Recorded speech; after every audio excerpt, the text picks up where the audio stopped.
Our next presenter is José Palomino Jiménez. José is a retired Navy chief assigned to the Marine Corps and Naval Special Warfare. He obtained an MS in Intelligence and National Security from the University of Texas at El Paso, then worked as an intelligence analyst and contractor. As his work involved elements of Mexican organized crime, he realized its complex history was not well examined. Thus, he pursued a master's degree in history from New Mexico State University. While studying Mexican history, he recalled his great-great-grandfather, who was a Mexican-American war veteran. Subsequently, he decided to present his thesis on his grandfather and related historical events. His presentation is titled Hostage, Sailor, Soldier, the Mexican-American War, a Belgian's Crucible. Please join me in welcoming José Jiménez.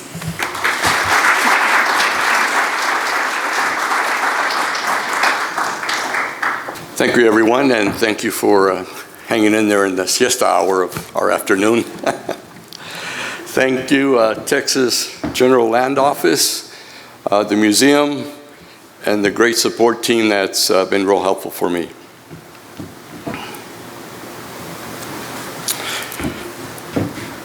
As mentioned, the story features Anton Dietrich Dutchover. How many of you have heard of Henry Skillman? John Coffey Hayes? Lieutenant Henry O'Flipper? Oh, good. How about Bigfoot, or William Bigfoot Wallace? And of course, Jim Bowie, Davy Crockett. I want to tell you a story of a man whose life weaved through many historical events and a lot of these people, most of them in Texas. I would argue that Anton Dietrich Dutchover's life may have been as notable as any of these people mentioned. The historical fascination with Dutchover is that he was forced from his country of birth and went on a journey that links historical events and figures from early 18th century European sea life to the end of the Apache Wars in West Texas. And I don't know of anyone who has attempted to tell his full story. Today, I can only tell you part of it. Israel Zangwill said, "America is God's crucible, the great melting pot where all the races of Europe are melting and reforming. Germans and Frenchmen, Irishmen and Englishmen, Jews and Russians, into the crucible with you all. God is making an American."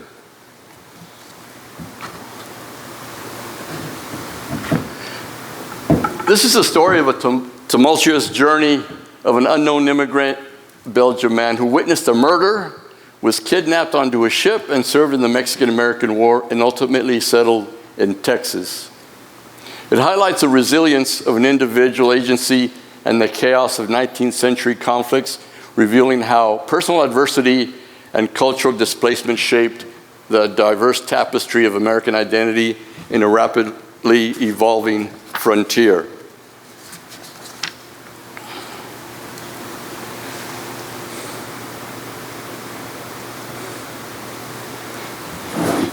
Jackie Arreola from Marfa, Texas, interviewed Dietrich's descendants and wrote that in 1842, a young Anton Dietrich, while walking along a pier, witnessed a murder in Antwerp, Belgium. The murderers spotted Dietrich and chased him down, dragged him onto a ship where he was drugged and sold.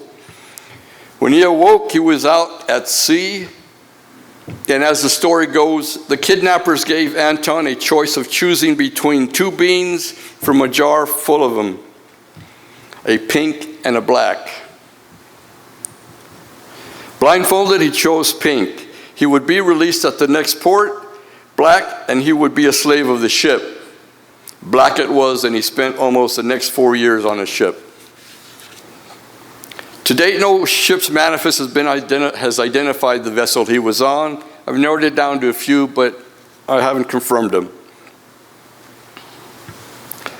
In another version by the University of Texas, San Antonio, they state, he was sold as an impressed seaman, which happened a lot in that era. But at this point, life at sea lay ahead of him, and there's two main authors that I want to kind of quote. One was Baron Walter Runciman, and the other one, Richard Henry Dana Jr. Both were around in those times. Dana Jr. was actually an Oxford student, dropped out, decided he wanted to be a sailor for about a year, and he worked as a common sailor on a ship. So from these two people, I try to pull what that kind of life might have been for a young Dietrich, which I'm guessing he was about 14 years old. Based on the various census and accounts, his age bounces around a lot to what exactly his age was. So,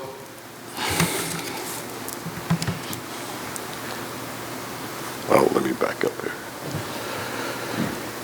This is the type of ship we think he was on. This is the Jean Key of 1829 that he was. The other two that I thought maybe that he landed with is the Talisman and the Diamant. These ships were referred to as windjammers, and that's the specifics of the ship. As I mentioned, Richard Dana writes, "There was a witching in the sea, its songs and stories, and in the mere sight of a ship and the sailor's dress, especially to a young mind, which has done more to man navies and fill merchantmen than all the press gangs of Europe. No sooner, however, has the young sailor begun his new life in earnest, than all his fine drapery falls off and he learns that it's but hard work and hardship after all." Regarding democracy, he goes on to add, "No fancies about equality on board ship, because there was none." Runciman adds, "No allowance was made for his tender years. The gospel of pity did not enter into the lives of either the captains, officers, or men. He was expected to learn without being taught, and if he did not come up to their standards, his poor little body was made to suffer for it. This happened more or less to every boy, and our new recruit was not made an exception." And when it comes to mortality, Runciman writes, and this will be significant later, "When a man is lost at sea and is lost, there is a suddenness in the event and a difficulty in realizing it, which give it an air of awful mystery. A man shot down by your side in battle, which he did experience, and the mangled body remains an object and real evidence, but at sea, the man is near you, at your side, you hear his voice, and in an instant he is gone, and nothing but vacancy shows his loss. A vacancy shows his loss. It's like losing a limb."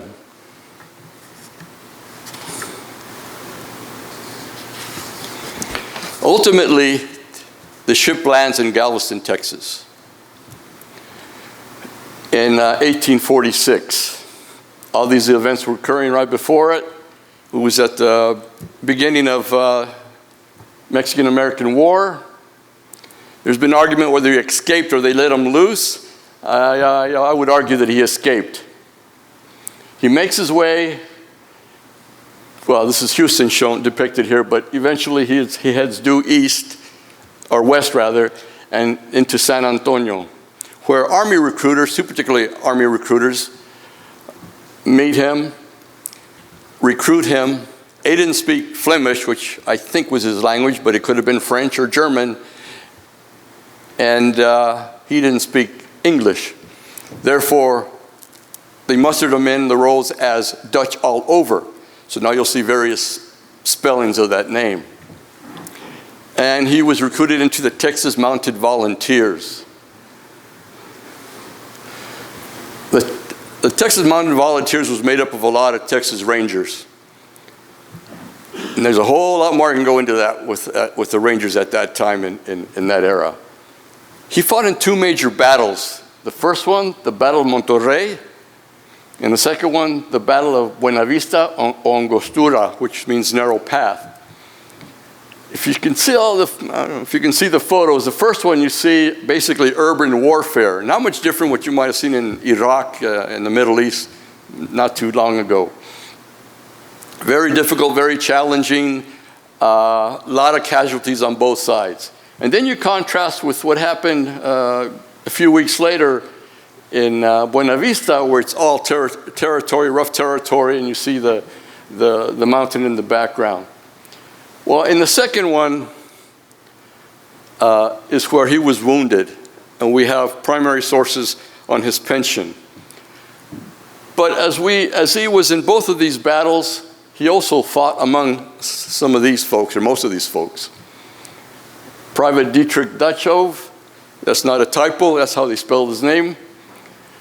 General Zachary Taylor besides him, and in the far right, Colonel John Coffee Hayes, Texas Ranger. Bottom left, Ulysses S. Grant. Next to him, General Antonio Lopez de Santa Anna, and then William Bigfoot Wallace. He would later work with Wallace as a security for the mail service.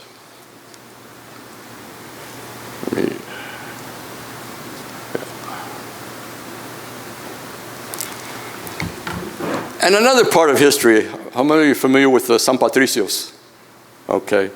I mentioned earlier one of the speakers about Catholicism and Protestants. Well, the army was notorious for treating Catholics and immigrants horribly, to the point that not just Irish, but some German Catholics, British, and others deserted and went to the Mexican side. The San Patricios was an element that was very effective in the artillery ranks. He would face both of them, and I'm sure he knew they were there because artillery is not hard to ignore. They were led by John Riley. There was a movie out, the only movie I know about the Mexican-American War, that features the San Patricios. They distinguished themselves in the Battle of Monterrey, and they were cited by General Lopez de Santa Anna and awarded the Cross of Honor by Mexico. And it's celebrated every year still in Mexico.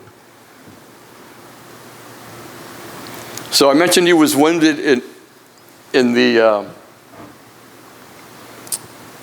second battle. This was his statement, one of my primary sources.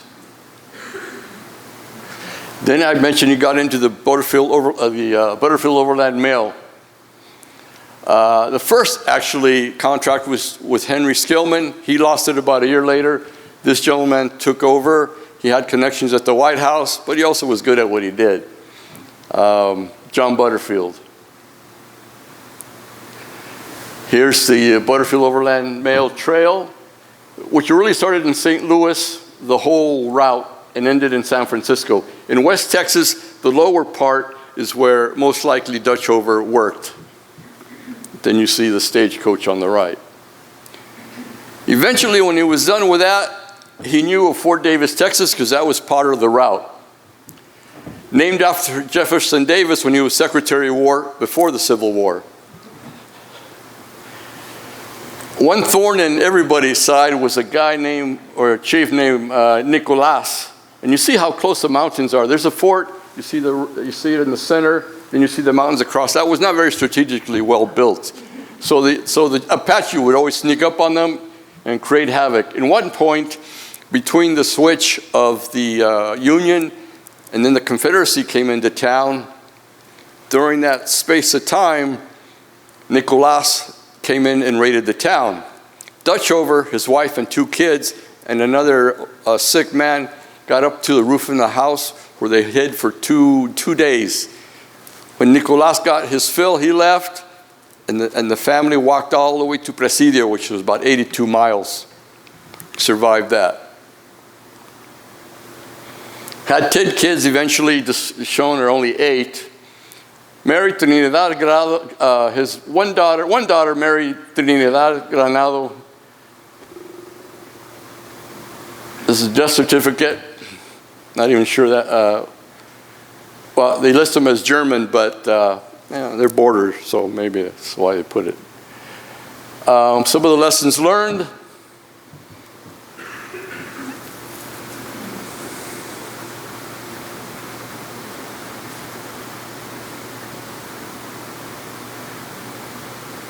One of the biggest things why I decided on this project is because history is written by officers and little known is about the enlisted immigrants.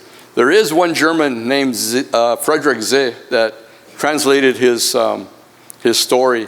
That's the only one conscript, if you will. He was pretty well educated, he just didn't speak English. Trinidad Granado on the far right, to his right, José Granado Jiménez, my late father. So, if there's time, I can take questions now.